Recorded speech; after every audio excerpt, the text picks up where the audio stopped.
Je m'excuse. Notre leçon aujourd'hui en ce qui concerne le pluriel des noms composés. Nous savons comme d'habitude qu'un nom est dit composé lorsqu'il est formé de plusieurs mots unis ou non par un trait d'union. L'usage prescrit d'écrire en un seul mot un petit nombre de noms composés. Par exemple, exemple 1, un gendarme. Un gendarme. Regardez le pluriel. Des gendarmes. On ajoute un S. On ajoute un S ici. Un gendarme, des gens. Ce sont deux mots soudés. Arme. Gendarme. Ce sont deux mots soudés. Secondo, un chien loup. Un chien loup. Deux noms. Ici, dans le deuxième ici, on a deux noms. Un chien et un loup. Ce sont des noms des animaux. Des chiens loups. Donc au pluriel, on ajoute SS, des chiens avec S, et loup aussi avec S. Dans le premier, on a dit qu'on a deux mots soudés, mais dans le second, on a deux noms, séparés par un trait d'union, évidemment. Notre troisième exemple, un château fort. Un château fort. Des châteaux forts. Le premier, un château, c'est un nom. Le deuxième, ou bien le second, qui est fort, c'est un adjectif. N'est-ce pas? C'est un adjectif. Au pluriel, des châteaux avec X et fort avec S, un nom et l'adjectif. Le nom est au pluriel et il est séparé évidemment par un trait d'union. Quatrième exemple, un tire-bouchon. Un tire-bouchon. Il y a un verbe plus un nom. Bouchon, c'est un nom. Et tire, c'est du verbe tirer. Tirer.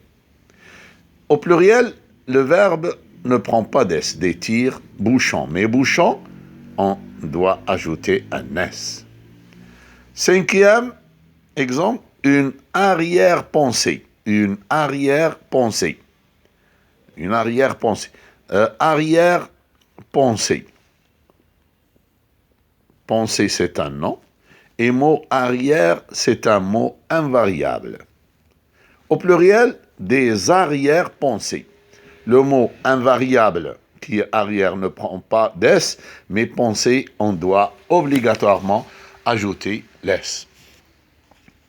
Dans notre sixième exemple, un passe-partout. Un passe-partout. Au pluriel, des passe-partout. Il y a un verbe. Passe, c'est le verbe passer. Partout, c'est un mot invariable. Donc, ça reste invariable. Des passe-partout ne prend pas d'S dans le sixième ici. Et le dernier exemple, un timbre-poste. Un timbre-poste. Un timbre-poste. J'ai oublié de mettre le trait d'union ici. Des timbres-postes. Non plus non. Mais des timbres prend S, mais poste ne prend pas d'S, parce qu'on peut dire des timbres de la poste. Constatons. On a dit que les mots composés lorsqu'il est formé de plusieurs mots unis ou non par un trait d'union, et évidemment l'usage prescrit d'écrire en un seul mot un petit nombre de noms composés. L'exemple 1 nous le montre. Ces noms composés forment le pluriel comme les noms simples.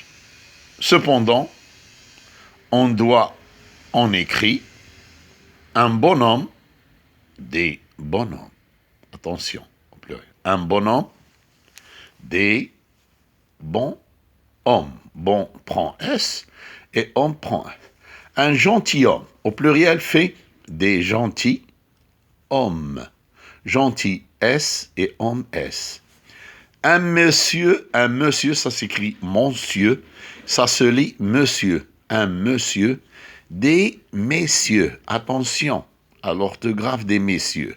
Et attention à l'orthographe de monsieur. Monsieur. On écrit en orthographe monsieur et on lit monsieur. Résumons. Les noms composés qui s'écrivent en un seul mot forment leur pluriel comme des noms simples. Par exemple, un gendarme, des gendarmes. Exception, un bonhomme, des bonhommes. Un gentilhomme, des gentilshommes. Un monsieur, des messieurs. C'est une exception. Dans les noms composés formés de mots distincts, seul le nom et l'adjectif prennent la marque du pluriel, sauf si le sens s'y oppose. Exemple, un grand-père, des grands-pères. Grand prend S et père prend. On n'oublie pas le trait d'union. Un tire-bouchon, des tire-bouchons. Regardez, ici, verbe plus nom. Le verbe ne prend pas d'S. Un arc-en-ciel, des arcs-en-ciel. Ce sont des mots et des noms. Remarque, on écrit au singulier comme au pluriel. Un compte-goutte. Un compte-goutte. Goutte prend S au singulier. Des compte-gouttes, la même chose. Un brise-lame. Un brise-lame. Trait d'union ici. Un brise-lame. Compte-goutte. C'est un trait d'union aussi. Des brises-lames. Ça ne change pas. Ici, le sens commande de mettre au pluriel les noms goutte et lame, même quand les deux noms composés, cités en exemple, sont employés au singulier. Un compte-goutte est un appareil qui sert à compter les gouttes. Les gouttes de médicaments ou quoi que ce soit. Pour l'instant, ça suffit aujourd'hui. Ces leçons, ce sont que des leçons, petites leçons, pour faire comprendre. Je vais m'en charger de faire des exercices dans notre prochaine leçon. Et à bientôt et à la prochaine.